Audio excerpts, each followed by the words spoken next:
Dr. Margot Savoy, MD, MPH, FAAFP, is the Senior Vice President for Education, Inclusiveness, and Physician Wellbeing at the American Academy of Family Physicians.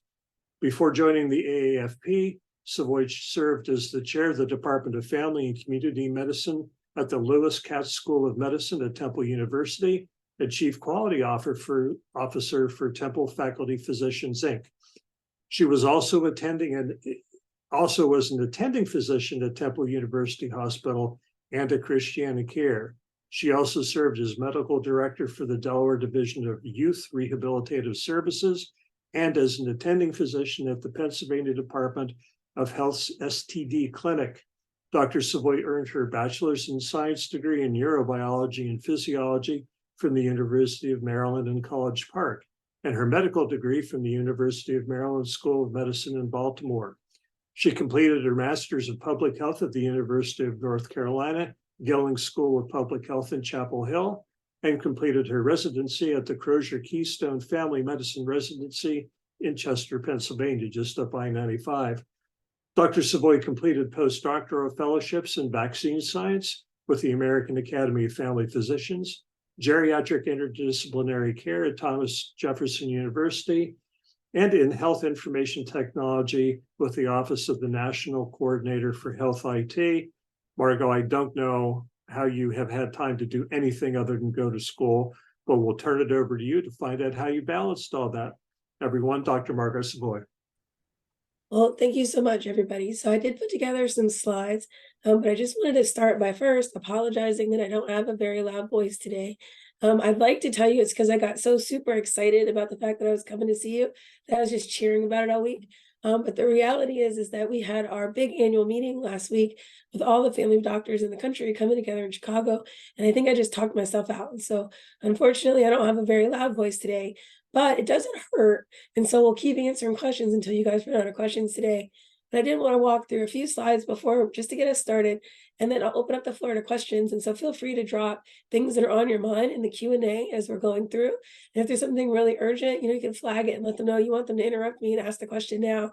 But even if we have to go back to a slide that was earlier, it is not a problem. So I want you to feel like this is our time together so that we can sort of work together to make it make sense for you. Tim, can you give me the option to be able to share my screen?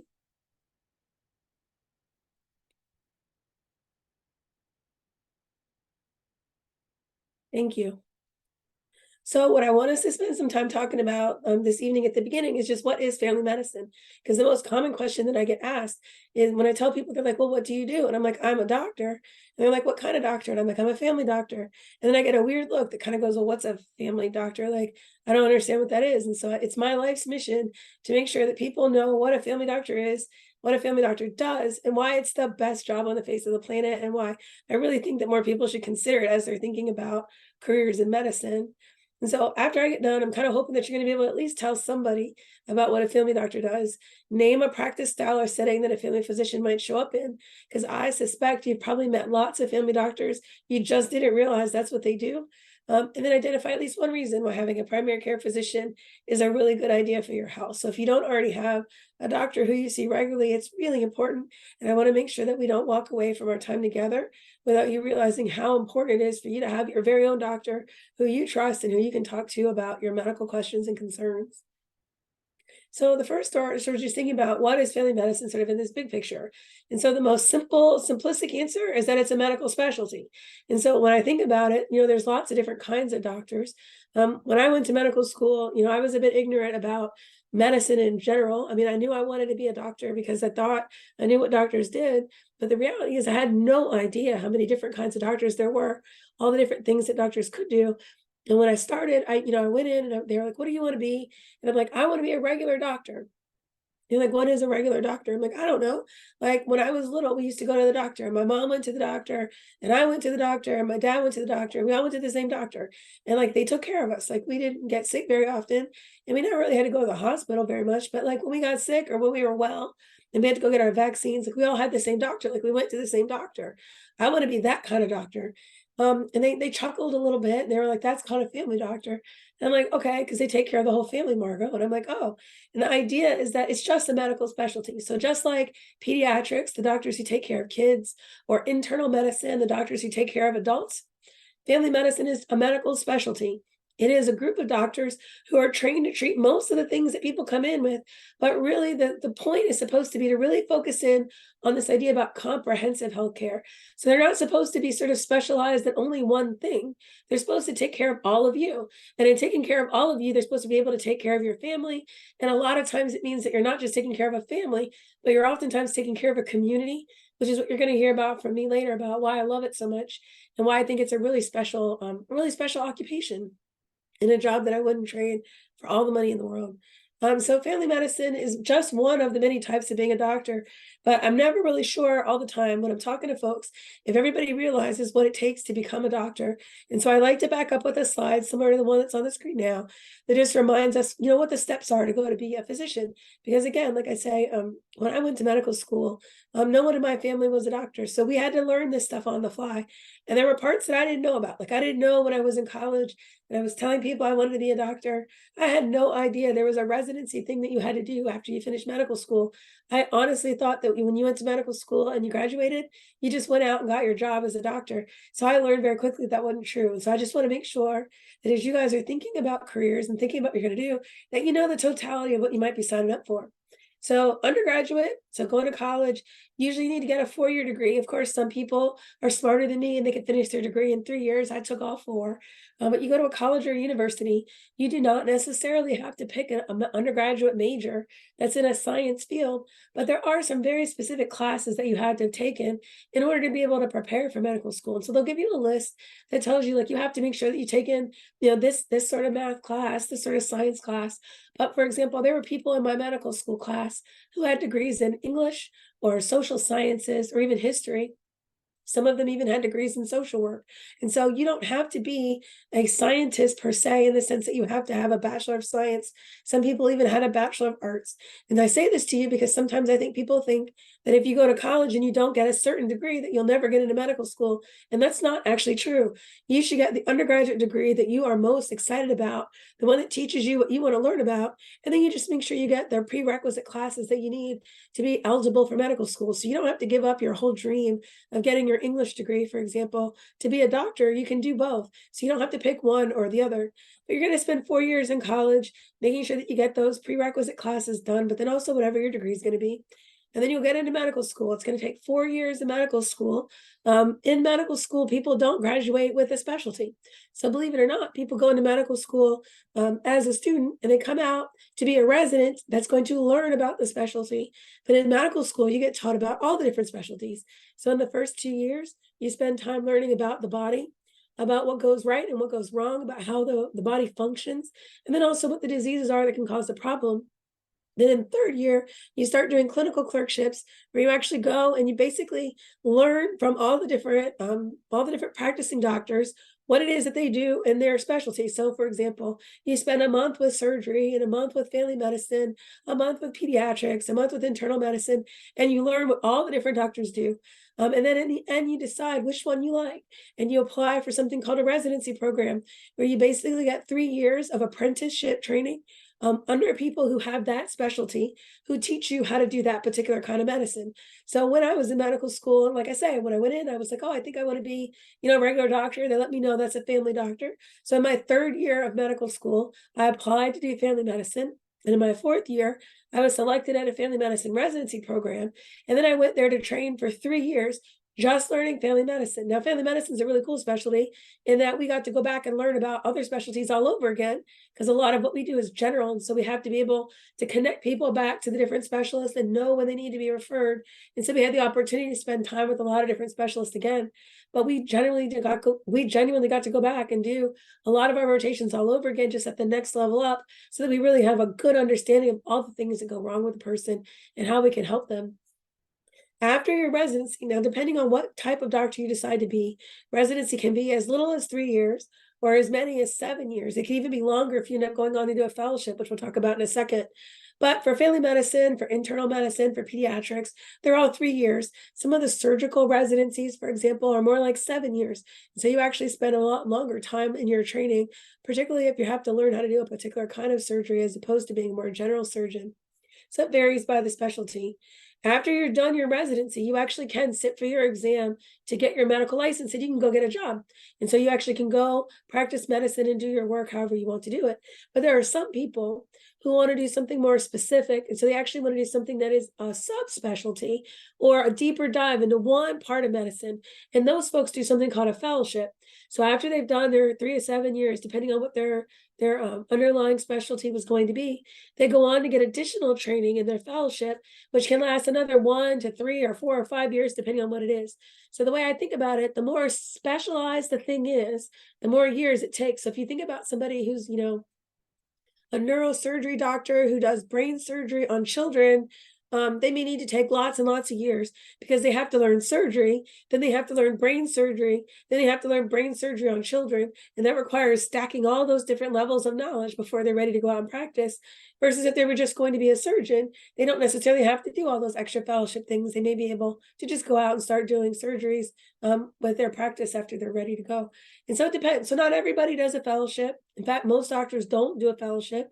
For the people who do, sometimes it's just a one thing, so they do one fellowship, and some people have to do a couple, depending on the type of subspecialty they want to do, if they need to stack a couple of things together to get to the level of care that they want to be able to deliver. So it very much depends on the kind of doctor, how much time their training takes. And then eventually, after they do all those fellowships, they go get a job too. And so all of them land in getting a job at the end, but the path to how you're going to get that job looks a little bit different depending on who you are. For family docs, it's usually pretty straightforward. So the vast majority do undergraduate, then medical school, and then family medicine residency, which usually is 3 or 4 years. Some people are in a program where they do a fourth year in a special thing. For example, family doctors who want to deliver babies with cesarean sections, like when you do the surgery to remove the baby, will sometimes do an extra fourth year to be able to be specially qualified to do that type of surgery. So for folks who want to do that, they sometimes are in a 4-year program. But most of the time, family medicine residents do a 3-year program and then they're able to go out and get a job. There are some people who like to do family medicine and like to do general medicine, but also want to do some other additional things. And so there are some fellowships that are available for family medicine too. So there's things like adolescent medicine, so taking care of teenagers, there's geriatric medicine, pain medicine. There's some people who specialize in sleep. So those are the people who, for example, help diagnose whether or not people have sleep apnea or if they have narcolepsy and they need to be treated for that. There are people who do sports medicine. So if you think about the folks on the sidelines of your high school, college, and professional sports teams, those folks that are out on the sideline helping to take care of those athletes are sports medicine docs. And you can do that after you've gone through a residency training in family medicine. There's addiction medicine, brain medicine, and then some people will go on to do other things that are more like faculty development, or for example, health IT, or some other things. So there's lots of different choices about things that people could do in that fellowship time. Some people will go and get a job and then come back and do their fellowship. Some people will go straight into their fellowship and then get a job. It honestly just depends on the person and what works best for them and the life that they want to live. For me specifically, Tim told you already a lot of my story, but I had a really great time going through education. I like learning, and so I really did spend a lot of time getting some additional training, but not without having a job. And so, I went to the University of Maryland College Park for undergrad, and I did that in 4 years. And while I was there, I knew I wanted to go to med school, and so I got connected to Maryland. So I ended up going to Maryland for 4 years. And then I went to residency at Crozier. I was in a 3-year program. So at the end of my 3 years, I went and got a job actually with Crozier, taking care of patients. So I was working for the health system where my residency program was. And then over the years, I've had a lot of different jobs. So I've worked at Christiana Care in Delaware for a long time. I worked at Job Corps in Delaware. I spent some time as the doctor who took care of the kids who are incarcerated in our juvenile correction program. I worked at Temple, as Tim mentioned most recently, and then now my job is more administrative. I work at the American Academy of Family Physicians, which is an organization that helps family doctors sort of have the things they need and advocates for them and then makes sure they have all the education that they need. But over the years, I've had lots of different jobs, lots of different experiences, and my family medicine residency made that possible because I learned a whole bunch of different skill sets that depending on which job I needed, I could sort of lean into one set of skills or lean into a different set of skills, which is pretty awesome. Luckily for me, there is a such thing as fellowships and opportunities that you can do, because I found a lot of stuff I was interested in, which is part of the reason why I like family medicine so much. You get to pick the kinds of things that you want to do, and you kind of get to lean into anything you want to do. So for me, that's really cool because sometimes I get bored a little easy, and I want to try something new or learn something new. Or I'll move to a new community, and that community needs something different from me than what I knew when I first showed up. And I go learn those new skills, and I'm able to bring that to my job and do something different, which is super exciting for me. It's something I've really appreciated. So over my time, I've actually done a few different fellowships. So I did do the Health IT fellowship.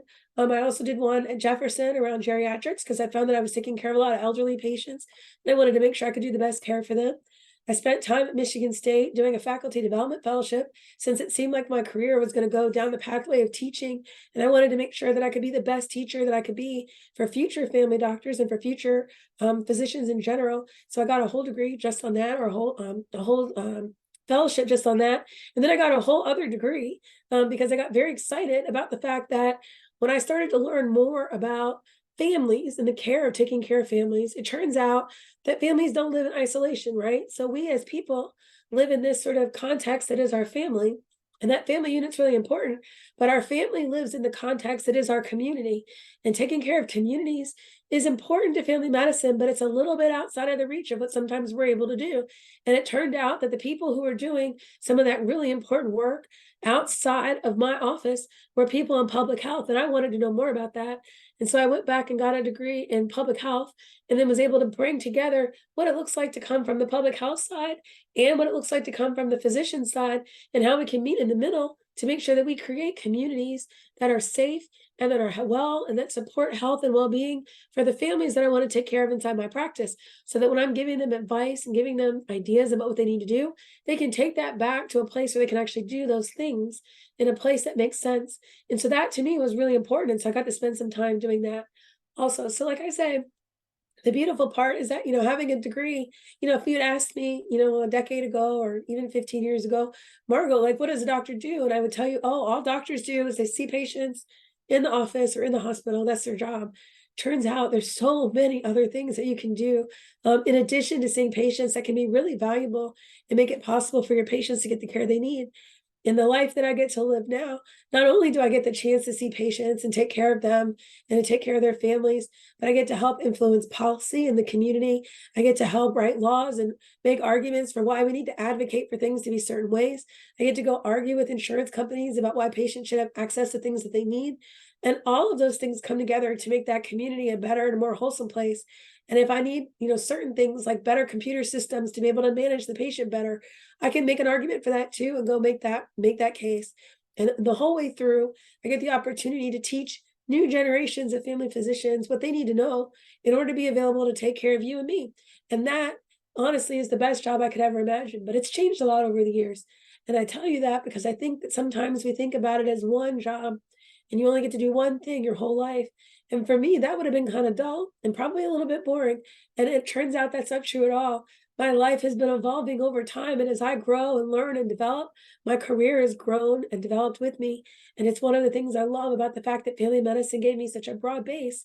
And I've been able to do other things with that. I get to be curious about the stuff that is interesting to me, but also the stuff that's interesting to my patients. And so that's really important to me. So that's my journey in a nutshell. I am super happy to answer more questions about what I did or how I did it or why I decided to do it later, if that's something you guys are interested in. We'll spend some time talking more about family medicine, and then we'll come back to open it up for your questions. So like I told you before, there's a residency program. The family medicine residency experience is kind of the same no matter where you go. So we like to think that every doctor comes out learning basic stuff to be a doctor. The cool part is that every program gets to be a little bit different. And so you get to pick a program that does the things that are most important to you. So for example, I picked to go to Crozier because they had a very strong community focus, and you got to learn a lot about Delaware County and actually figure out what it looked like to work in community settings. And that to me was really important.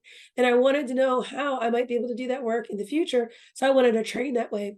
For me, working at Christiana Care was very similar. So the reason that I loved working at the residency program at Christiana Care is that we were very intentional about making sure that people got a chance to get out into the community, to hear what they needed, and to be able to bring that into the practice so that people were getting the work they needed. So every residency program has a little bit of difference, but most of them, you're going to learn the same basic core stuff, but you might learn it in slightly different ways. And so you do get a chance when you're applying to pick the program that works the best for you and what makes the most sense. This idea about providing comprehensive care for people across all the ages is like the most important part. I think it's the thing that if you ask family doctors, like if you had to give up something, what's the one thing you would never give up? You just would never let go. This idea about comprehensive healthcare for people of all ages is the part that they would never let go for all the money in the world. There's 160 different kinds of doctors, but there literally is only one doctor who is allowed to take care of you from the day you're born until the day you die, and that's a family doctor. So we actually are allowed and trained to be able to have a license to be able to take care of a person from the whole time. I don't have to hand you off to anybody else. I don't have to give you to anybody else. If you get pregnant, I can deliver your baby. And once your baby is born, I can take care of the baby in the hospital. I can take care of you in the hospital. I can take care of the baby back home. If your grandma happens to be in the nursing home, I can go take care of her there. I can take care of the whole family across the whole spectrum, your whole life. And that is so cool. Like, I don't even know how to explain to you how cool that is to me. So for all the kinds of doctors in the world, the one thing that family doctors get to do that nobody else gets to do is stick with people their whole entire life. And so that's really exciting and awesome. We already talked about it a little bit, but it means that because you do get to take care of people across the whole spectrum, it often means you're taking care of whole families. When you take care of whole families, you very quickly figure out that community level dynamics matter, and what they call social determinants of health, or the other stuff outside that takes care of your health. So think about things like, is there a place for you to go for a walk in your neighborhood so that you could get exercise? Or are there neighborhood grocery stores where you could go get food, like fresh fruits and vegetables? Can you vote? Are you able to get around your town in an easy way? Or does it cost so much money for transportation that you couldn't actually get to places you need to get to? Things like that impact your health and your ability to get the care you need and to be as well as you could be. And family physicians get the opportunity to interact with public health and with other social groups to make sure that people are getting the things they need and to help them navigate the healthcare system, which can be kind of confusing. So there's lots of different doctors and lots of things going on, but you need somebody who's going to be kind of your quarterback and sort of directing the plays and helping you get to where you're going to go. And that gets to be the job of your family doc, which is pretty cool. Sometimes people get a little bit confused because they'll talk about something called primary care. And it's not that they're trying to be confusing. It's that the way we think about it, there's a group of doctors whose job is to basically be your first line of defense. So like your primary care doctor is supposed to be the first doctor that you go to if something's going on. There's really 4 kinds of doctors that we put into this group. Family medicine is one. Pediatrics, or the doctors who take care of kids, is one. Internal medicine, or the doctors who take care of adults, is another. And then there's a group of doctors who take care of kids and adults, but they don't do the sort of OB type stuff. And so that's a different group. And all 4 of these groups are all what you would consider primary care. So they can be the doctor who's sort of coordinating your bigger care. The fun part for me is that for family medicine, I didn't have to give up anything. I get to do kids and adults. I get to take care of women's health and procedures. I can specialize if I want to, but I don't have to. And I really get to do all the things in primary care that I want to do, which is really pretty cool. But do know that there's other kinds of doctors who sometimes will come up when people talk about primary care. Now, sometimes people will say, well, are all of the numbers of doctors kind of equal? Like, do they have the same impact around the world or around the places where we live? And I think that that's something we'll talk about in a second. It all varies. It depends on kind of where you are in the country. In general, when you think about who are the doctors who we count as primary care doctors, really family medicine makes up the biggest number, but that adult medicine group is sort of in the second place. And the third place is pediatric medicine, with some of these other doctors shown up on the list, but they're really not as common, mostly because, for example, general practice doctors have been phasing out now that there's a specialty called family medicine. And many geriatric medicine doctors are also either an internal medicine doctor or a family medicine doctor. And so it gets a little bit weird in the numbers. But by and large, family medicine doctors are the largest group of primary care doctors. So most of the time when I think about primary care, I think about family medicine and internal medicine, but I mostly think about family medicine, even though I know that we're all sort of in this work together. The reason primary care matters so much is that even though we talk a lot about our specialty doctors, and they're super awesome, and don't ever hear me as thinking that they're not important, because they're super important. There are things that they can do that I can't do for you. But by and large, most people don't need a specialty doctor. What they need is to come and see their primary care person who was going to be able to get them either the care that they need right then and there, or get them sent to the right doctor to make sure they're getting what they need if they needed to go see a subspecialist to get that done. More than half of all of the visits to any doctor in the United States are happening with a primary care doctor, which I think sometimes people don't understand. And they think that maybe you're not going to do very many things because most of the time people are going to see these other doctors. That's actually not true. Many of the visits that happen on any given day are happening with family physicians just like me. Now, if you think about like what family docs and what primary care docs do in general, a lot of the care is aimed at taking care of folks who are underserved, which is one of the reasons why I really have a passion for the work that we do. If you were to look at this slide, it shows you what underserved areas are still left, where there's a whole bunch of people, but not enough doctors to take care of all the people. And so those places that are in blue are places where if you take all the kinds of primary care doctors that we talked about, they still don't have enough doctors to take care of all the people in that space. So honestly, this is kind of a bummer, right? I mean, there's all these spaces where there's just people who can't necessarily get the care they need. Now, some of these are located in places where maybe there's not as dense a population, but still, you would like to think that people would be able to access a doctor if they wanted to. What gets really scary is if you start to think about what happens if you take away some of these primary care doctors that we're talking about. So, for example, if you were to take away all the internal medicine doctors, so the ones that only see primary care internal medicine, so they take care of adult patients, but they're the doctor for their primary care part. So not like their specialty doctor, like their cardiologist or their gastroenterologist, but like just their primary care doctor. If you take out all the primary care doctors, you add all these new yellow spaces where all of a sudden there's people who wouldn't have enough doctors. So you would have 3,000 people for every one doctor living in that area. So you can see that that adds a problem. Like that's actually not a great look either. I mean, it was bad enough we had the blue spots. Now we've added some pretty significant yellow spots. That's not a great thing. What scares me, and why I spend so much time telling people about family medicine, is because if you took away the family doctors, it looks like this. And that is terrifying. And this most important to me that, like, if you notice, a lot of these areas cover places where people are underserved. So not just underserved in cities, but also underserved in rural areas. Family doctors are taking care of the vast majority of communities across the country. And so if people decide they don't want to do family medicine anymore, we would have an entire country short of people to take care of them for some of their very basic needs. And for me, that would be devastating. Like, I just can't even imagine what it would look like for a healthcare system that didn't have family medicine. So I've talked about this a little bit, but I want to just reiterate it again. When we think about primary care in general, we think about being the first contact. So it's the doctor that you go see first when something's happening or we have a question or a concern. Comprehensive because they get to do lots of different things. So they don't just take care of like your right pinky toe, like they actually get to take care of all of you. And if your right pinky toe is a problem, they take a look at it and figure out whether or not you need to go see the right pinky toe specialist, or could you actually just go see the foot doctor, or could we just take care of it today while we're in the office? Continuous because they stick with you through the whole thing. So they're not just there with you for one episode or one illness. They actually take care of you the whole time. And then coordinated because it's our job to make sure that when I do send you to some of these other specialists, that you're able to get the care you need, and then I get you back when I need to get you back. So if we have to do something different or I have to tweak a thing or make it different, that I can make sure that you get all the care that you need one way or the other.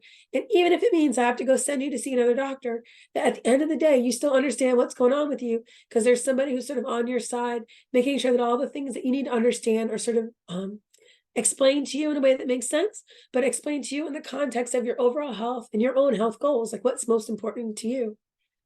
So family medicine gets to do lots of stuff.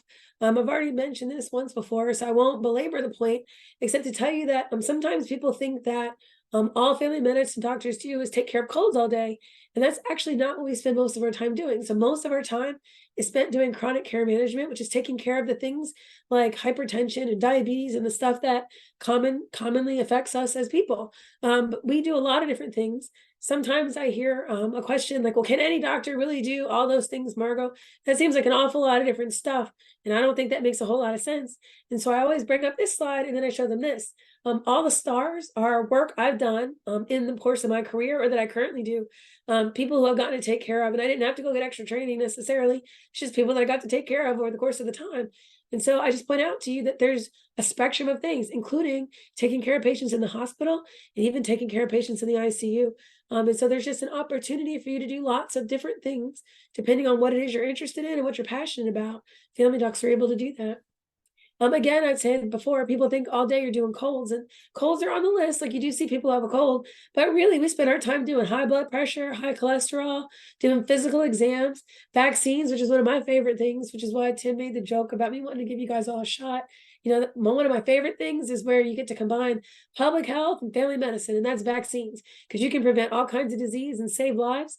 To me, that's just brilliant, and so I love it. But these are the things that we do sort of all day, basic stuff. And I mean, for me, for some people, I guess that might be boring. But for me, like, I think about these, like, these are also the things that are the hardest to take care of. So they require you to partner with that patient and to help them figure out how they're going to live a different lifestyle. So, as a person who struggles with my cholesterol, having a person who's going to cheer you on when you're trying to lose your weight, having a person who's going to help you think about your diet and think about how you can do better, knowing your family history and maybe who's been sick in your family before and how you could avoid that outcome, that hand holding and that comfort, that discussion and that understanding of you and the context of your family is what I love the most. It's the relationship part that I love the most. And that's what I do get to spend a lot of time doing, taking care of sort of chronic conditions. And that's what we spend most of our time doing. You do get to do a lot of procedures. I didn't mark this one up with a bunch of the procedures that I get to do. But if you're a hands-on kind of person who likes to do stuff to people, there's lots of stuff you get to do to people in the office, including biopsies and taking skin tags and other lesions off of skin. You can inject stuff. You can do lung tests and heart tests. You can do x-rays. There's a bunch of different things and procedures that you have the opportunity to learn and do, many of which I learned even just going through regular family medicine residency without having to get additional training in it. There's this idea about multi-generational care, which honestly, we spend a little bit more time when we're talking to medical students about it. But there's really just this beautiful thing where they talk a lot about physicians and burnout and people who get so overwhelmed with the work they have to do that it becomes difficult for them to continue to do their job. And they start to feel like they're not really one with the work that they're doing. And what they find is that if you take that professional and you put them in a space where they have flexibility in their career, they get satisfaction from the work they're doing, they get to have long-term relationships with their patients, they get to contribute to a community well-being, not just one person's well-being, and they feel like they get to grow over the course of their lifetime, that you will actually reduce their rate of burnout and make them a happier doctor. And honestly, that is what it is to be a family physician. And so it makes me joyful when I think about the fact that a lot of the things that are just sort of taken for granted and what I get to do in my specialty are things that might save me from having that fate in the long run.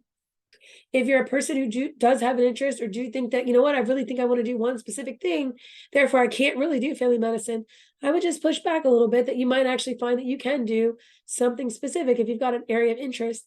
I know family physicians who are doing all of these different things, from research to preventative medicine, to pain medicine, to addiction medicine.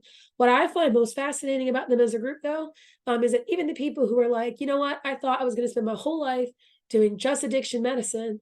They're like, but it turns out people who have addictions also have medical problems. And because I got my training in family medicine, I feel comfortable being able to take care of their primary care and handle their addiction. So while I did do the specialty, the subspecialty fellowship in order to learn how to do that addiction care better, I actually still ended up being their primary care doctor too. And so I get the benefit of being able to be a more holistic doctor for that person. And so a lot of them still keep their primary care roots, even if they go on to do a fellowship, which I think is a blessing for the patients because I think it saves them a trip. It makes it a lot easier for them to do what they want to do in the long run. And like I mentioned before, you get to work in a whole bunch of different places. So there are very few places that you can show up and not run into a family doc. We always think about them as being in the office because we usually think about us going to the office to see them, but they work in nursing homes and hospitals, community health centers, ERs. A lot of them teach, like I did at residency programs, urgent care and telemedicine.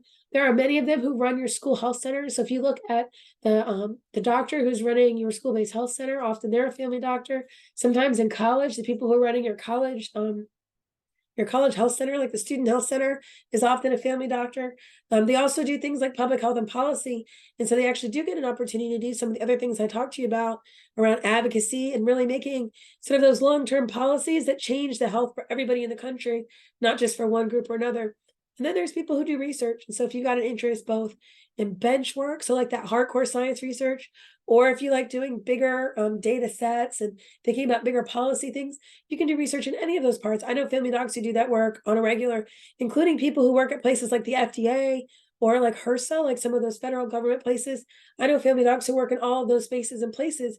And so there's just no shortage of the kinds of things you could lean into and do in that career, which I think is just amazingly wonderful. I mean, it's really cool every time you meet it. One thing I've gotten asked by particularly college students, but I think it comes up in general, it's just sort of, but is family medicine a job that's going to like exist in the future? Because I hear a lot about, AI, and I hear a lot about other things that could come and like take your job, and like maybe you won't need doctors anymore. And I would just argue that like that's interesting, but every time they've ever tried to create an artificial intelligence to take the place of a family doctor, it always fails.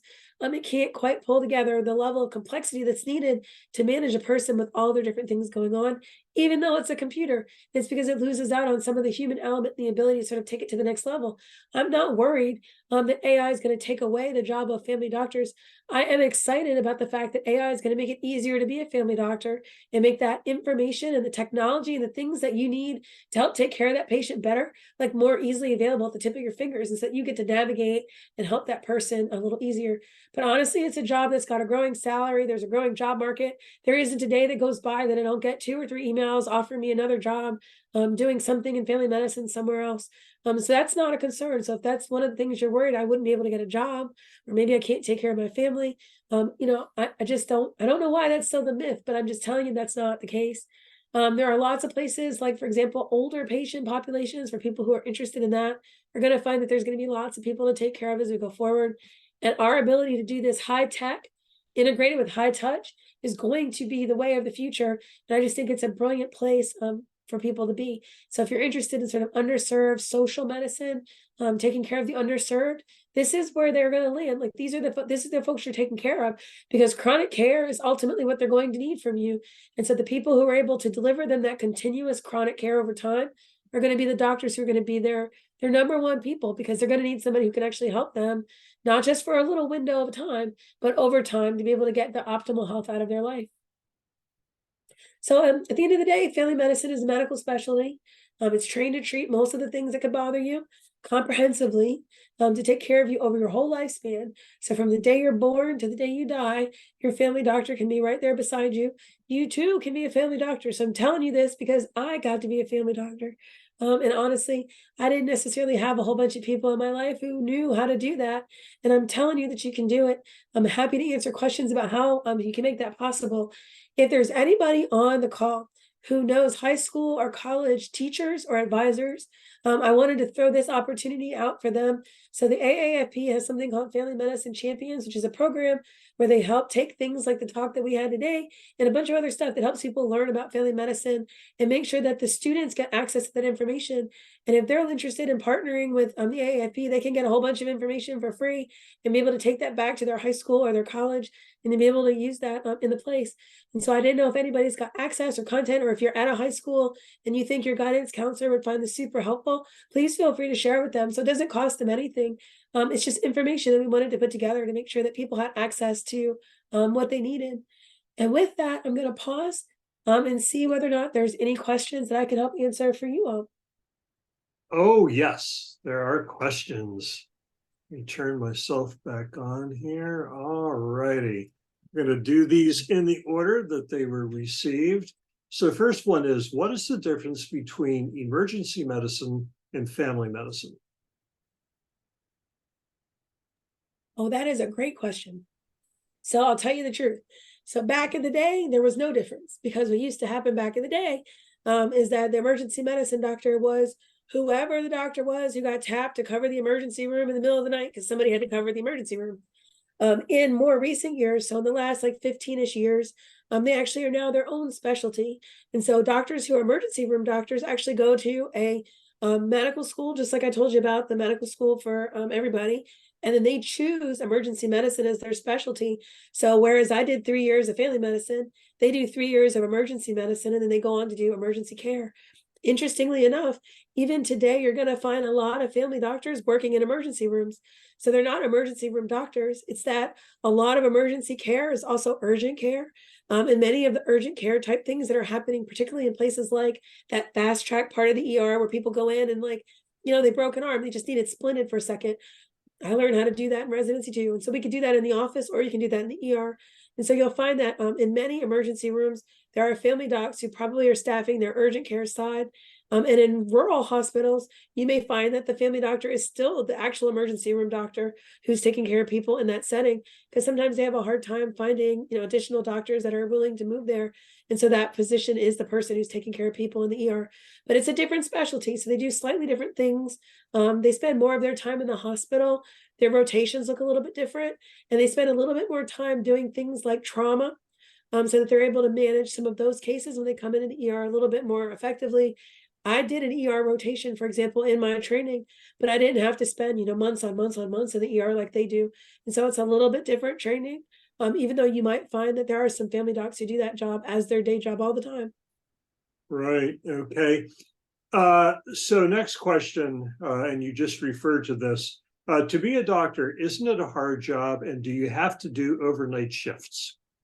Oh, that's a great question too. Yeah, so you know what? It turns out, so this is just Margot telling you all the truth.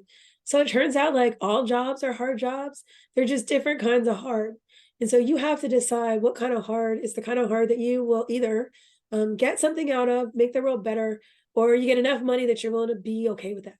And those things don't all come together, right? So I think, yeah, I think medicine is a hard job, but it's a good kind of hard for me at least.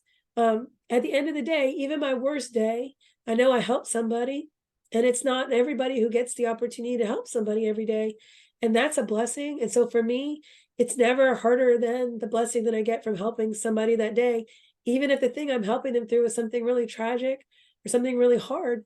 So for example, sometimes the time that you're the best is when somebody's going through their worst, and your ability to be there for them may be really hard on you. It's really hard on them. But that relationship and that ability to help them through that is priceless. And I don't know that I would trade that kind of hard at all. At the same time, what I think is interesting is that it turns out that like no matter where you work, so even when I talk to patients who have lots of different jobs, all of them have struggles and they have issues and things that are going on in their day. And it's the people who have another reason for being. They have another reason why they're there. It's not just for the paycheck, it's something else that's there. But now don't get me wrong, money's important. So we all got to pay the bills and everybody got to pay their loans and like get food on the table. So I'm not saying we're going to be broke, but I'm saying that like it's beyond just the money. It's about feeling like you have some kind of a calling or some kind of a purpose, and that what you're doing fulfills something more than just the day-to-day job. And even the people who are doing jobs that you might not think are really big or really important, if they've got that tapped in, you might hear stories that just amaze you.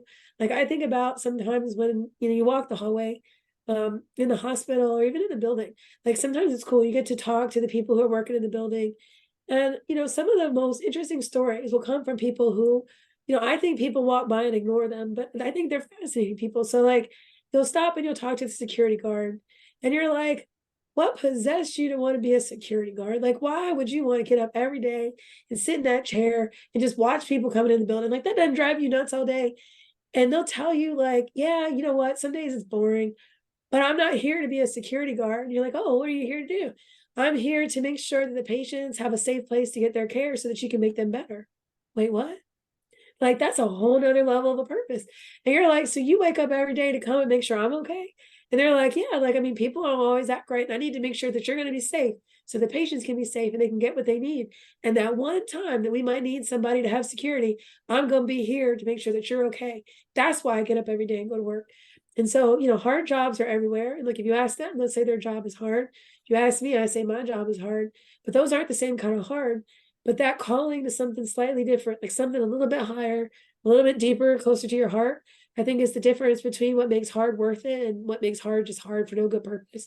So I would tell you to lean into what brings you joy and what makes you feel like you can make a difference. And then the hard doesn't really matter quite as much.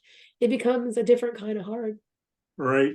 Well, and this relates to another question. Is it easy to manage your time with this as your career choice? I mean, the honest answer is no, but let me tell you why not. Because I get so many opportunities to do cool stuff. So, I mean, like, there's just so many different ways that I can see where I could be helpful, or where I could do something fun, or something strikes my interest. Like, I don't know how to explain it to you all, but it's like every day something new shows up, and I'm like, that seems cool. I could do that too. That seems cool. I could do that too. And so you got to be really thoughtful and really spend some time managing yourself and what your goals are and what you're trying to get done. Because otherwise you can burn yourself out because you just start running everywhere instead of actually focusing on what's important to you and what is the most important at this time. One of the things that you joked about it earlier, you're like, how did you even have time to like have a job when you kept going to school and you kept doing things? Because every single education thing that shows up, I was like, that's interesting. I see how that could apply to me. And so I kept signing up to do stuff. And at some point, you're like, you know what, Margot, you got to stop doing all the stuff and use the stuff that you know. And when you start to do that, you discover that there's 15 more things that you can be doing using the stuff that you know. And your job is not to say no to all the stuff. So everybody talks about like the powers and the power of saying no. I don't know. I don't like that. It seems negative and like it just brings me down. So that's not the point. The point is to figure out what is so important that it's worth saying yes to over all the other stuff. So that like you would stop everything else to move that to the top of the list and make sure that that's going to be important enough to be included in your day-to-day, included in your life, that you can make a space for it. And then for the things that you don't have time to say yes to them, can you hand them off to somebody else who could love them like their own, so that it doesn't have to end just because you can't do it? It gets to still happen. It gets to still grow, but it grows in a slightly different way. And so for me, time management is hard because I love lots and lots of people and lots of things. And if it were up to me, I would spend time in so many places. So Tim's going to laugh, but he knows that I can't even decide which state I love the most. And so I would spend time in Pennsylvania, I'd spend time in Delaware, I'd spend time in Maryland and Virginia, in Kansas. Like I've got people everywhere. I just spend time all over. But at some point, you got to be like, okay, I can't spend time all those places all the time. So what can I do in each one of those places that could be powerful and meaningful? And what can I do there to make a difference? And then your time gets a little bit easier to manage. But I don't think that gets better. And I don't think that's just for doctors. So when I talk to my friends who do other jobs, what I hear from them is they also have time management challenges because they also have a wide variety of interests, both in their field and outside. Because remember, you're also a whole person. And so it's not just about, do I have enough time to do all the things I want to do in my job? I like gardening. And so making time to water all those plants that I decided to keep growing and cultivating takes time. Making time to exercise, making time to go see your family and friends, all of those things take time. And so you've got to balance out your passions and your interests with the work you want to see move forward. And honestly, I think that's one of the hardest parts of adulting. I mean, I just think it's an adult challenge. And when I listen, honestly, to high school students, I think it actually is a high school student problem today that I don't remember having as a high school student, but y'all got some schedules. And if you can manage the schedules that I'm seeing y'all do in high school, you'll be fine because you are juggling sports and school and all your friends and all the other things that you want to do and a job. That is what life is like. I mean, that honestly is life going forward. And the fact that you can do that already, like at the age that you are, you'll just get better at it. I didn't figure that out till like, medical school, college. Like, I mean, it took me a long time to realize I needed to focus a little bit better. Y'all are already doing it. So I think you'll be great and you'll be fine. So don't stress about that. Like, those are skills. You can learn a skill later. Yep. So since family medicine covers the entire lifespan, how do you keep up on the most up-to-date information to care for everyone? Perfect segue you just gave. Oh, that's so awesome. Yeah. So, I mean, part of it is because there's people like me in the world. So my whole day job now is teaching family docs how to stay up to date and all the stuff they need to know. And so there's lots of tricks to it. So for me, I use journals. So I read a lot of journals. I like abstracts because you don't have to read the whole article to figure out what you need. And then I get tricks, right? So you learn things just like I learned it back in high school. My mom's an English teacher. Well, she's a retired English teacher now, but my mom used to teach you lots of tricks that you probably ignored when you were in English class. But remember when they tell you like read the tables first and then go back and read the other things? That's the stuff that saves you when you get to be in this space. So I learned to read the abstracts, skip ahead to the tables, back up to the ones I need to read more about and keep it moving for the things I don't. Honestly, I use my patient panel as the way to sort of learn more things. So as I'm taking care of people, if I have a question, I don't ignore the question. I look the question up. And so the beauty of being able to have access to the internet and have access to, everything in your pocket is that you can actually stop and look things up. So even during the day when I'm taking care of a patient, if I'm like, hey, I don't know that drug, what medicine are you talking about? Let's look that up together. Let me show you how I look stuff up on the internet, which is a whole other thing to teach people so that they're getting good information from good places that are reliable, and why I didn't use that site, but I did use this site, and why I trust this one and not that one. So we get to go through that. But then we get to the answer to the question. I show them why I think this is the right one and what the answer comes to. And that's a whole nother level of knowledge. And honestly, any doctor that tells you, even a specialist who tells you that they know all the things that they need to know about their specialty without looking up anything else and about reading anything else, you should run. Like, you should run so fast, because medicine changes every day. And so nobody knows everything there is to know. Not even the moment you graduated from residency do you know all the things you need to know. And so they're reading constantly. Luckily for some people, they make you take tests on this for the rest of your life too. So like, they keep you honest. So there's a certain amount of credits that you have to get in order to make sure that you're staying on top of things. There's an exam that you have to take, or you got to do these questions. If you don't take the exam, then you sort of show that you're staying up to speed on the things you need to have. And so they give you an opportunity. But for me, lifelong learning isn't just about medicine. Lifelong learning for me has been important in life. And so like, you think about every time something comes through and you don't know, you look it up, thinking about how to learn new things. If there's a new skill, learning the new skill. For me, that's how it's worked out best. And so I sort of pick it up over time. The other thing, the most important thing that I learned in residency, well, I take that back. So the two most important things that I learned in residency, one was knowing when a kid is really sick, which is a weird thing to say, but being able to tell when something is actually wrong, like, is a big skill. And that was really important. And then the second one was knowing when I didn't know. So that it wasn't actually the fear of having to know all the things that's actually scary. It's not knowing that you didn't actually know the right answer that's actually more scary. And so the ability to stay humble and realize when you need to go and double check yourself or look things up or just make sure that's the right dose, honestly saves me more often than worrying about the other side. Because as long as I have the opportunity to double check and make sure I'm doing what I need to do, and I'm working in a team, because I got to tell you, the other side of it is that I don't have to do all this stuff alone. Like, I have a whole team. So if I put in the drug, I'd like to think that I ordered it with the right dose, but the one time that I order it not in the right dose, I've got a pharmacist who's like, "Hey, Margot, did you really need that dose? Because I'm not so sure you did." And that's the beauty of working together in partnership with other people, between your medical assistants, your nurses, your pharmacists, your social workers. There's this whole team of people who are available to help support that patient and make sure they get the right care at the right time that they need. And this is why, I mean, as much as I love family medicine and I always will champion family medicine, there's a whole healthcare team. And you have to pick which part you want to be a member of. Even down to the lab tech people, like, folks forget there's people whose whole job is working in the lab.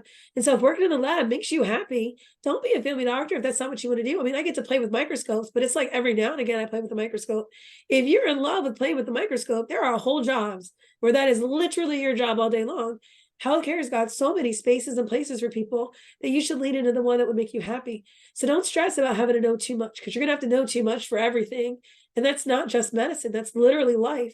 I mean, I don't know if you've seen, like, I'll say this to you and y'all just can chalk me up as being old. When I was young, the manual for programming a VCR was like this big. And now the manual for programming a VCR is like that big, and you can't even get it on paper. Like, you got to know how to download the thing to get to the part, because life is just more complex and more complicated. And nowadays people probably don't even have a VCR at all anymore. You probably got some other fancy thing that you're using. But the reality is that, like, life is always going to have more and more information. One of the things you learn in medical school and in residency is how to manage information management. How do I take in information, incorporate it? How do I add new things and make myself stay smarter and on top of stuff? And every specialty, people learn to do that really well. And for me, I don't really see it all that hard. It's just really being really attuned to the things I know I'm not good at, the things I know I don't know, and then being on the lookout for stuff where maybe that could have changed since the last time I looked. Maybe you should just double check one more again and make sure that what you think you know is what you know. Right. So you mentioned about the team. What's the difference between, well, what's the relationship between you and nurse practitioners and physician assistants, and what are the common and the differences between those two professions? Oh, that's a great question too. Yeah, so the biggest difference is that, and I don't mean it to sound silly, the biggest difference is that doctors go to medical school, physician assistants go to physician assistant school, but often that's at a medical school, and nurses go to nursing school, and that includes nurse practitioners. So it doesn't seem like a big difference, but it becomes fundamentally different in the core of the way they're taught to practice their field. So nursing school and medical school, they both ultimately teach, I'll say, clinical science, but the way they approach clinical science and the way they teach it is not actually the same. And so nurse practitioners come from a line that goes through the nursing model, whereas physician assistants are actually taught the medical model, but in a school that's usually adjacent to a medical school. So they're almost always like in another medical school or like in a big school. For example, I had taught at Temple for a while. The physician assistant school literally is in the medical school, whereas the nurse practitioner school is in the school of nursing, like literally in two different colleges of this bigger university, which is what normally happens. All of them are clinicians. So when we think about like the work that they're doing, all of them are clinicians who learn clinical skills and are able to take care of patients. How comfortable they are taking care of patients depends a lot on their individual training. The person who's gotten the most training across the spectrum is the physician, because I just showed you like the number of years that they put you through to be a physician and to be able to go get your license. You do not have to do as long a journey to be a physician assistant or a nurse practitioner. And depending on the program you go, there are some programs that you don't even have to necessarily do. For example, all of your school in person, you can do it like online, and they don't always have to do a residency, although some can in certain places. Not everybody, and not every program requires it. And most of the time for nurse practitioners and physician assistants, they specialize, but they specialize in a slightly different way. So it's not necessarily that they have to go to like a residency training for 3 years to learn that specialty. They decide that that's the specialty they're going to do. And then on the job, as they're working with that type of doctor, they learn how to do the work that they're doing. So there are some who've been in more recent years been doing these more I'm going to call them a residency program, but I don't know if they technically call it a residency program. I know it's like additional training kind of work. They had one at Christiana for a while. I'm not sure if it's still there, where you could do this additional training after you finish your nurse practitioner degree, and then you can kind of stay and learn some more things around a specific topic. But most of the time they just decide like, I want to be, adult, or I want to be pediatric, or I want to do more family medicine, or I want to do surgical, and they kind of can pick. And then if they were in a part of their career where they wanted to switch to something different, usually you can just switch to something different. You just have to go find a doctor who's willing to work with you to help you do that transition. The vast majority of physicians can't just switch in the middle of their career. So if you're a family doctor and you wake up like 20 years from now and you're like, I really want to be a surgeon, you would have to go back and get like surgical training to be able to actually go get a license and like do surgery. It doesn't quite work that way for medicine. So there's some, pros and cons depending on who you are. The number of hours of training is different. And so there definitely is more hours of training in medical school than the other schools. For some people, that's a pro, and for some people, that's a con. Most of the time, if you're a nurse practitioner or a PA, you're working in concert with a doctor, so on a team. Physicians obviously could just go get a job doing whatever they're trying to do. Although in reality, many physicians are actually getting jobs with other physicians too. And so there's a little bit of a hit or miss there. In theory, they argue that, there's the doctorate part. That's getting to be a little bit weird, because it used to be that only doctors had doctorates. And more recently, there's now a doctor of nurse practitioner degrees. So they're a doctor, but they're a nurse. And there's also a doctorate of PA stuff that I've heard about that I don't know exactly what it's called. So I'm not trying to be funny, but I just don't remember exactly what it's called. I feel like it's like a doctor of medical sciences, and it's the PA equivalent of whatever.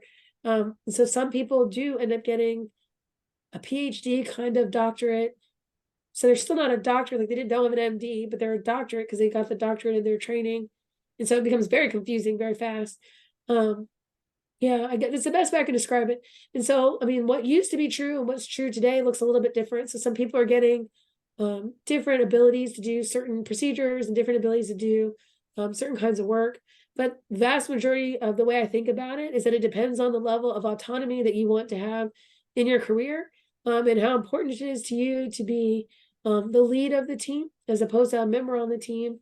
Because honestly, it's a rare situation where the physician doesn't get to be the leader on the team, and they almost always are going to be the most well-trained person on the team, just because of the default on the training that you go through.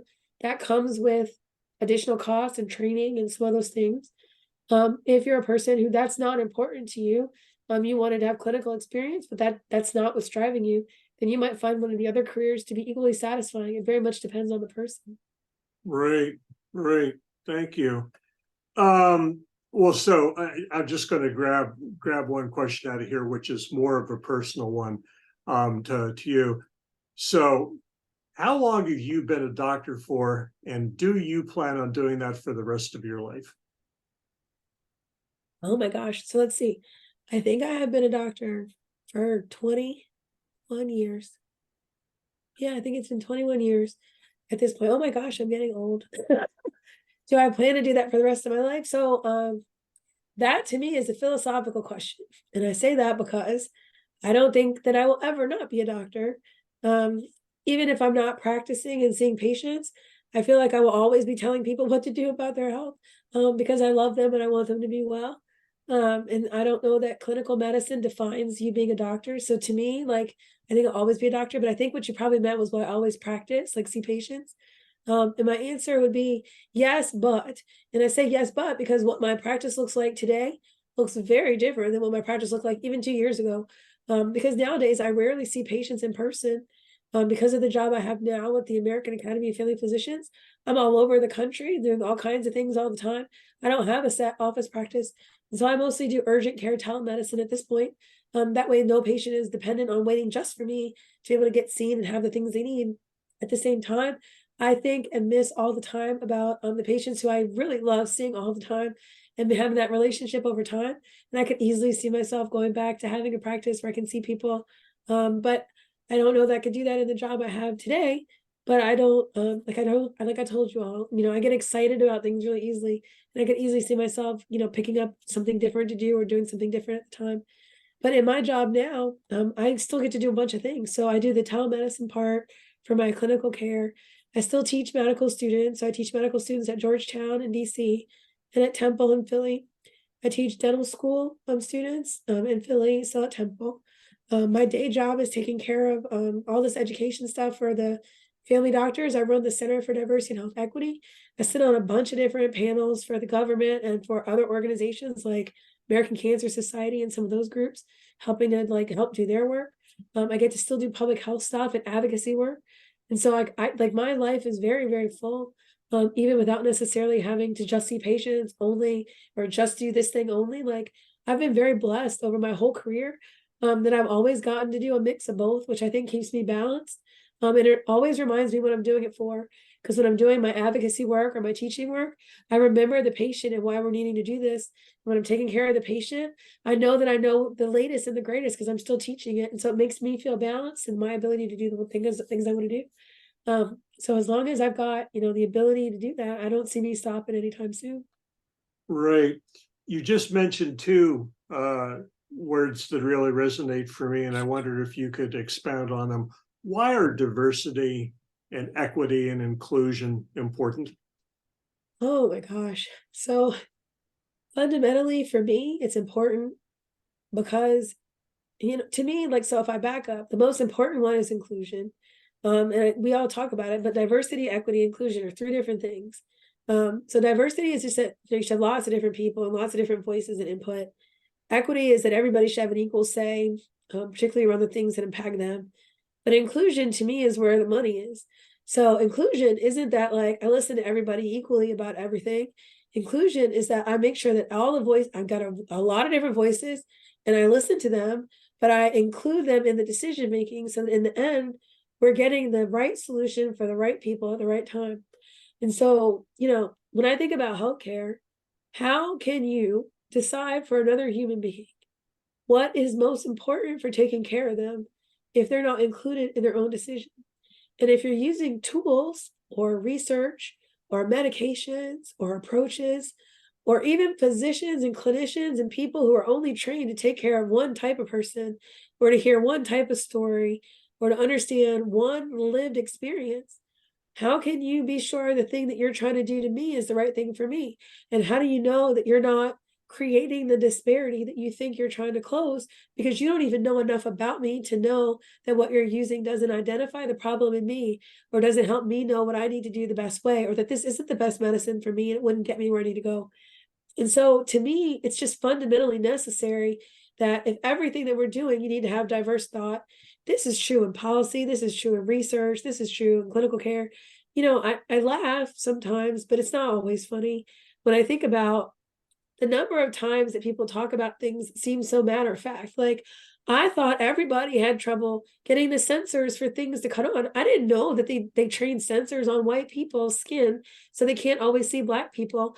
And that actually translates to meaning that in the beginning of COVID, when we were putting those pulse oximeters on people, that they were underdiagnosing people in communities that look like me as having low oxygen levels because the actual machines are not calibrated correctly for people who have darker skin tone, which means that when I showed up to the hospital more likely to die, everybody blamed me and said it was because people who look like me don't go to the doctor, we don't care about COVID, we're not taking care of our health, we never do what we're supposed to do. But it turns out that literally the fundamental piece of equipment that everybody was using was flawed, and that you actually weren't getting the right information.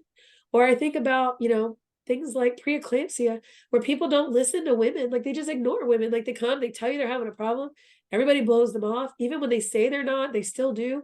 So they're telling you they're having an issue. And every year women just die. Like they literally die because we don't listen to them and we don't hear them.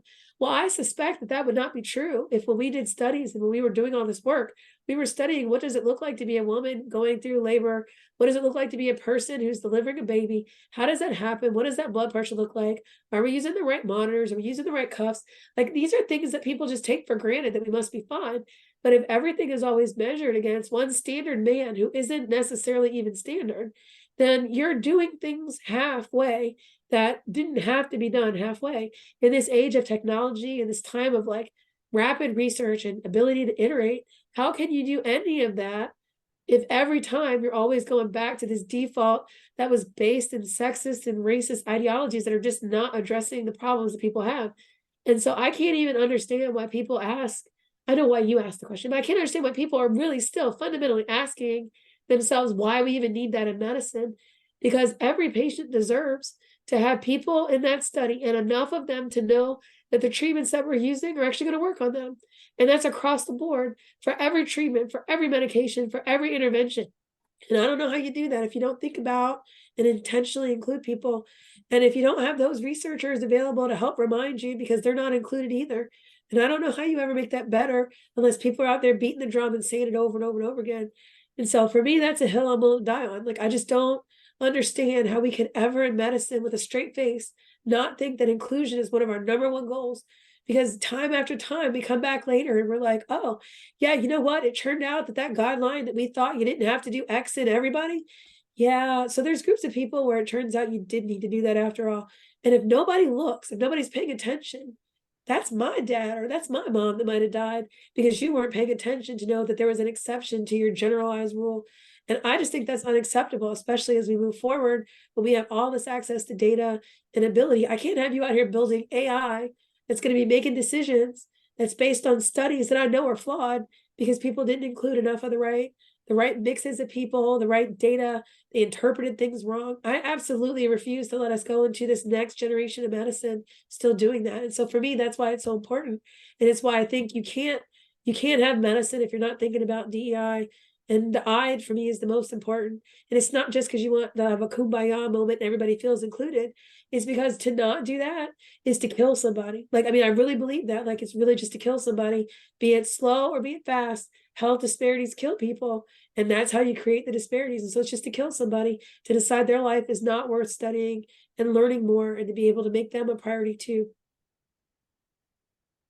Amen. So there are two questions here that have to do with insurance and insurance companies. And I'm going to put a positive spin on them.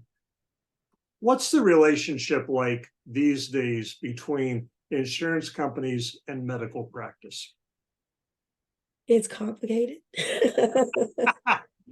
So, insurance is an interesting thing. So it's one of the things that I learned a lot more after medical school than I learned in medical school, but definitely more than I learned in, say, college, and then what I think the average person knows.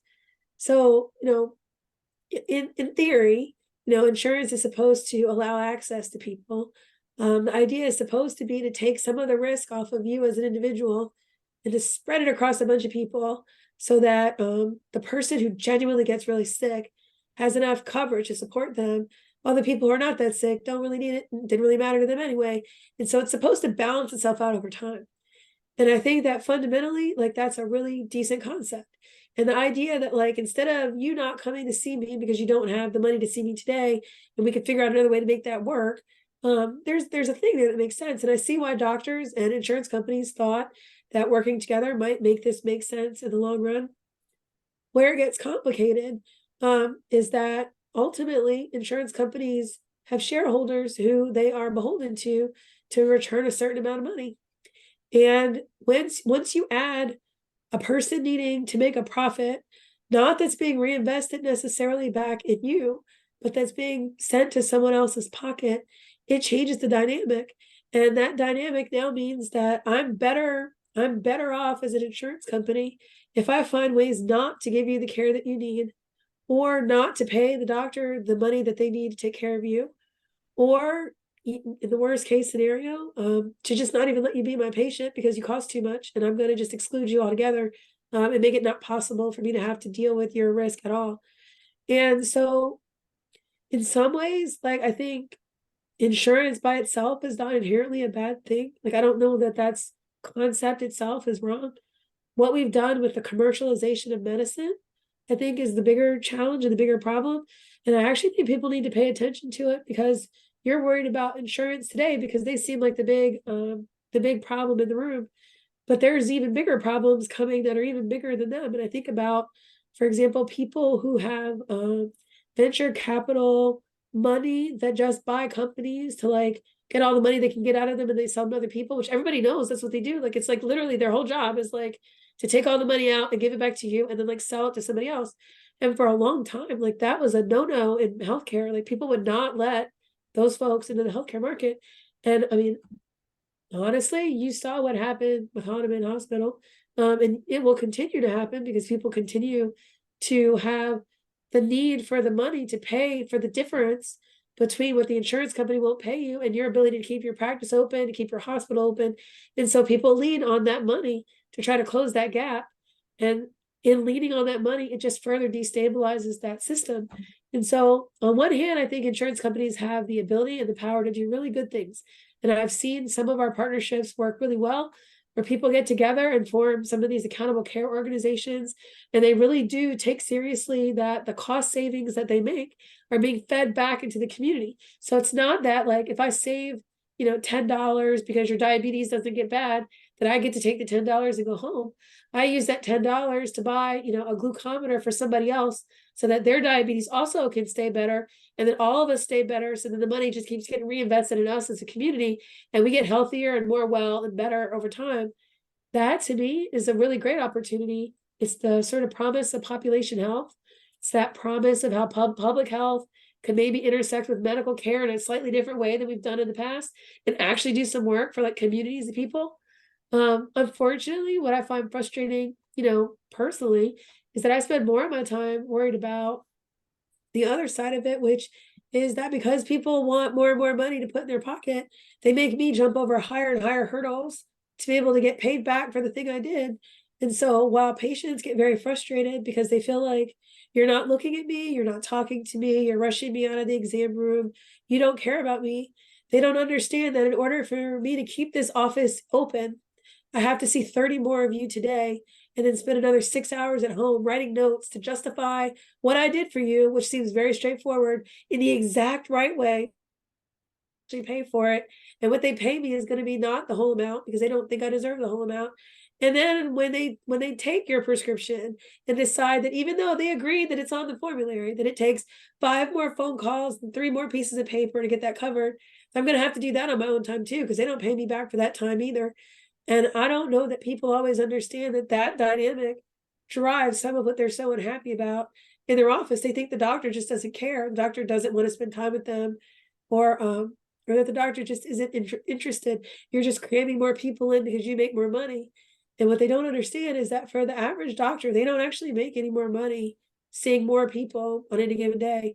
They're salaried. They made the amount of money they made.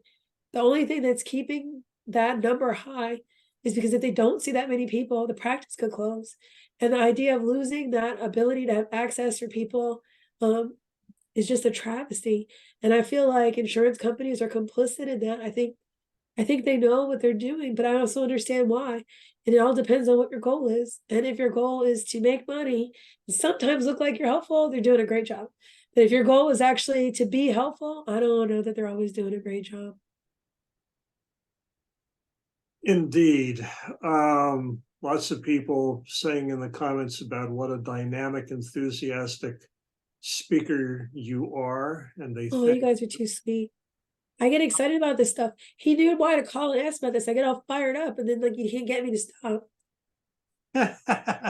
Have you ever done a program where you went to another country to help out? I have, but not in the way that you probably think. So there are a lot of physicians in general who do global health.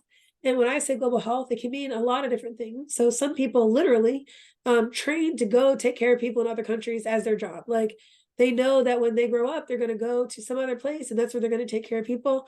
There are other people who train in the concept of health as a global thing. So they spend time doing work with like the World Health Organization and people like that, thinking about the health of the entire ecosystem of the world, not just the United States. And then there are people who do medical mission work, where they go and often they will do sort of shorter trips to sort of volunteer time to take care of a group of people who otherwise might not be able to get their care. Oftentimes funded by like foundations or private groups to help them get care. I actually don't do any of these things. The one time that I spent time doing some global health type work, I spent about a week and a half in South Africa. I'm going to learn about how their healthcare system is stood up. Actually, I went as part of an APHA delegation. So they sent a bunch of people to go over and just talk to people. So we got to interview people in different healthcare settings, see different hospitals, talk to people who live there about how their health is administered, and sort of learn from what they do about what we might be able to do here a little bit differently. And then I personally took it upon myself then to use that same information. I just thought it was fascinating. And I did a second trip to Cuba to do something similar because I just found it very interesting to learn about what other healthcare systems look like. In medical school, I spent time in Brazil, and so I had learned about their system over the summer I spent there, but that was more of a research year. And so I've never actually done the medical mission, like people going to take care of people apart. But I've spent a lot of time in that global space, mostly in research and policy spaces, because I find it fascinating how other people organize their healthcare system and what they value, like what they put at the center, how they organize the team, how they organize the delivery of the care. Looks really different, but in many cases, much more aligned with my values than the way we set it up here in the United States. And some of them, don't work perfect. And so you may not want to pick up what they do exactly and move it here, but it has very much shaped my ability to think about what we could offer, even if it's not for the whole country, for more select communities or like a state or a town or whatever. Like maybe we could just do something different. It doesn't have to look the way it looks right now. So for me, that's the experience I've had in global health. But there are, for example, our Family Physician Foundation sends a delegation once a year to a different country. I think now they're going to the Dominican Republic. For a while, they went to Haiti. Like they've gone to a bunch of different places. APHA often will send people. So like I don't think Delaware does, but I mean like the national one, they raise a lot of money. It costs a lot of money to do that work. So they have to raise a lot of money to take things over. And they'll often do like a combination of things where they're not just like delivering the care, so the people, but they're also bringing over medications and supplies, the things that people need to help them sort of build either wellness communities or like a clinic or support a clinic that already is in existence sort of in the other country. I'm just tapping off a quick answer to somebody. Okay, last two questions before we do in your voice completely. What do physicians think of psychologists and psychiatrists? So of course, you and I both know that's actually two questions wrapped into one, but go take it away. So for starters, psychiatrists are physicians. So psychiatrists went to medical school. Psychiatrists go to medical school, and then when they get to the end, instead of choosing their family medicine, they choose psychiatry. And they actually do a 3-year residency program in psychiatry. Some of them will actually do additional training or additional fellowships in specific kinds of psychiatry. So there are subspecialists in the psychiatric field as well. And so they actually are physicians. Psychologists can be doctors, but they're not always physicians. You can get different kinds of psychologists. Sometimes they can go through social work. So they can be licensed clinical social workers. Sometimes they can be PhDs or master's degree people meaning that they got trained to do psychology in different ways. So therapists, they can be like marriage therapists, you can have sex therapists, you can have like family counseling therapy. There's a whole bunch of different ways that you can do this work and be really great at it. So what do physicians think about mental health professionals is how I'm going to take your question.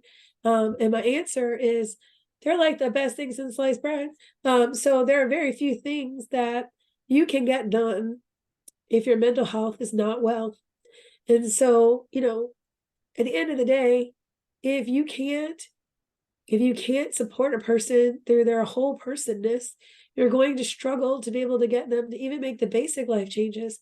For me, what I find a blessing, and one of the nice things about family medicine, is that we actually rotate through psychiatry, and there are many family physicians who actually get trained to do cognitive behavioral therapy and do some of this work, because we see so many people who have psychological disorders that you have to manage and work through in order to help them manage the basics of their life.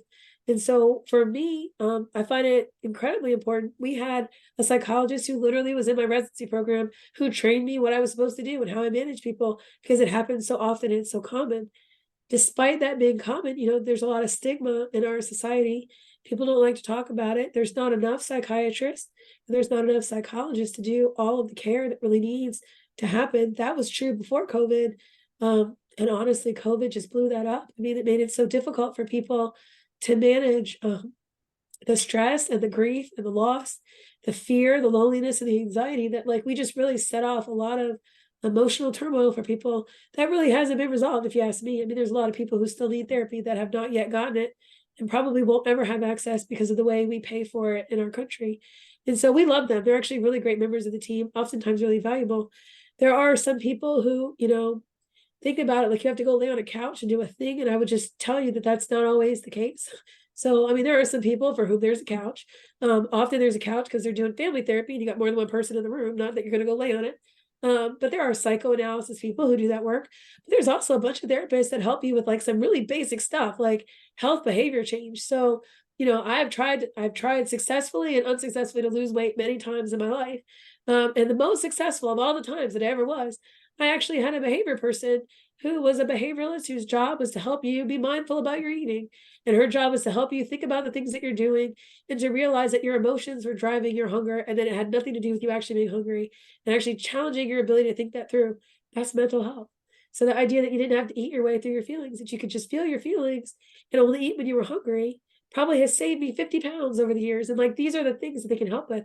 They also can help you with things like, how to help a person take their medication, how to manage the fact that they've gotten a really bad diagnosis, how to deal with the fact that they can't sleep at night or they're stressed, or there's so many things that can be helpful for. And so it's not just the really big diagnosis. So the schizophrenias of the world or bipolar disorder of the world, although obviously people go there for care and most of them are getting their care from a psychiatrist because they need a medication and they're being managed. Sometimes that medication is managed by the psychiatrist. Sometimes it's managed by their family doc. Sometimes it's managed by both because we work together to make sure that patient gets what they need. And whoever sees them first, tag teams in and make sure they get what they need. But honestly, there's a whole lot of us that could benefit from the talk therapy and the support and the different way of approaching your thinking that can come from talking to a therapist. And like I say, the psychologists come in many different flavors and forms. And so it's a field that I actually don't think high school and college students hear enough about, because there are so many different ways that you might be able to impact people, even in that space, if it's something that you're interested in, some of which I didn't know about till medical school. So, I mean, I'm telling you this like it's like everyday knowledge. But like I say, when I went to school, I was kind of ignorant about a lot of these things. I really didn't get sick that often. People in my family didn't get sick that often. We didn't spend that much time with the doctor. And I didn't know that all these different people, all these different, medical professionals existed. And it turns out there's a whole bunch of them. And there's lots of opportunity. And while I wouldn't change my path, even knowing what they all do, I still think I picked the exact right path for me. It makes me want to make sure that all of you know that you have choices. And so if you're seeing something and it doesn't quite sit with you, don't stop there. Keep looking, because there may be something else that actually does resonate with you.